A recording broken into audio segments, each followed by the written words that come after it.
السلام علیکم ورحمۃ اللہ وبرکاتہ۔ فرمانے باری تعالی ہے وَإِن تَعُدُّوا نِعْمَةَ اللَّهِ لَا تُحْصُوهَا، اور اگر تم اللہ رب العزت کی نعمتوں کو گنو تو تم انہیں شمار نہیں کر سکتے۔ محترم ناظرین، فالسا بھی اللہ رب العزت کی گراں قدر ان گنت نعمتوں میں سے ایک ہے۔ یہ ان پھلوں میں سے ہے جن کا سیزن تو مختصر ہے مگر فوائد بھرپور، خون کی کمی دور کرنے میں مددگار ہے، جسم میں بڑھی ہوئی غیر طبعی گرمی کو خارج کرتا ہے کیونکہ اس کا مزاج سرد تر ہے، معدہ کو قوت دے کر نظام ہضم کو بہتر بناتا ہے، دل کو قوت دیتا ہے۔ جو لوگ وحشت، گھبراہٹ، بے چینی، غصہ، بے جا خوف کا شکار رہتے ہیں، خدشات ذہن پر سوار رہتے ہیں، معمولی الجھنوں پر حد سے زیادہ فکر مندی میں مبتلا ہو جاتے ہیں، وہ فالسا کا شربت لازمی پئیں، کیونکہ یہ ساری سوداویت یعنی خشکی کی زیادتی کی علامات ہیں جس کا فالسا بہترین حل ہے۔ یہ سٹریس،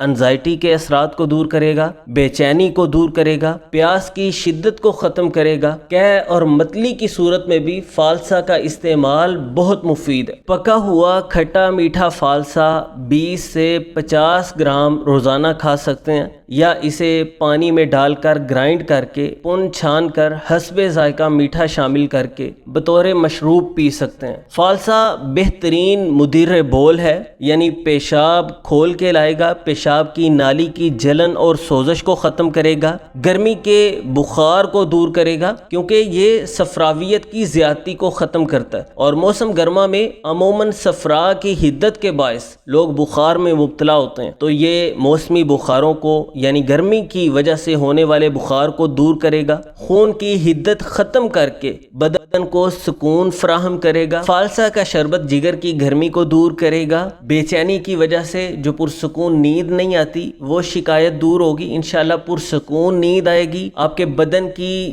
ضرورت پوری ہوگی، طبیعت حشاش بشاش اور تر و تازہ رہے گی۔ اور بعض اوقات جو سوتے ہوئے انسان کو برے خیالات اور برے خواب آ جاتے ہیں، سونے کے باوجود نیند پوری نہیں ہوتی، یعنی سو کے انسان اٹھتا ہے تو بدن میں تھکن ہوتی ہے، بدن ریلیکس نہیں ہوتا کیونکہ پرسکون نیند نہیں ملی، طرح کے خیالات اور وسواس نیند میں پریشان کرتے رہے، برے الٹے سیدھے خیالات آتے رہے۔ فالسے کے شربت سے انشاءاللہ یہ شکایات دور ہو جائیں گی، پرسکون راحت والی نیند ملے گی آپ تو جب تک فالسا کا سیزن ہے اس سے زیادہ فائدہ اٹھائیں، روزانہ کی بنیاد پر اس کا مناسب مقدار میں استعمال کیجیے۔ دوست احباب تک بھی اس مفید پیغام کو ضرور پہنچائیے تاکہ وہ بھی اس سے فائدہ اٹھائیں اور اپنی غذا کو بہتر کرنے کے ساتھ کئی طرح کے پریشان کن مسائل سے محفوظ رہ سکیں۔ ملتے ہیں انشاءاللہ نیکسٹ ویڈیو میں۔ اللہ حافظ۔